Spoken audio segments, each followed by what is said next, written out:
Amin. Kedua, sayangi dan doakan mereka setiap hari. Nasihatnya kita taati, jiwa raganya kita sayangi. Ridho orang tua yang kita cari demi menggapai ridho ilahi. Sepakat. Sepakat. Rasulullah Shallallahu Alaihi Wasallam bersabda, "Rabbi fi ridha walidi wa sakhatur Rabbi fi sakhatil walid."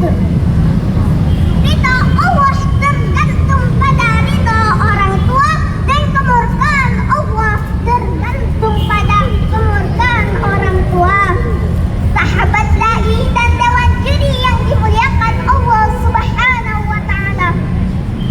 Marilah semua kita menjadi anak yang soleh dan soleha yang berbakti kepada kedua orang tua, karena mereka adalah kunci kesuksesan dan kebahagiaan di dunia dan akhirat.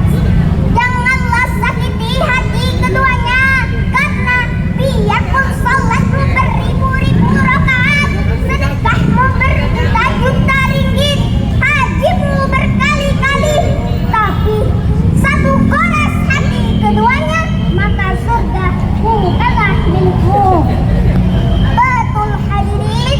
Betul. Pada kesempatan ini, saya mengajak diri sendiri dan teman-teman untuk berbakti kepada kedua orang tua dan tunduk kepada perintah Allah Subhanahu wa taala. Sebelum saya akhiri, boleh saya nyanyi? Boleh.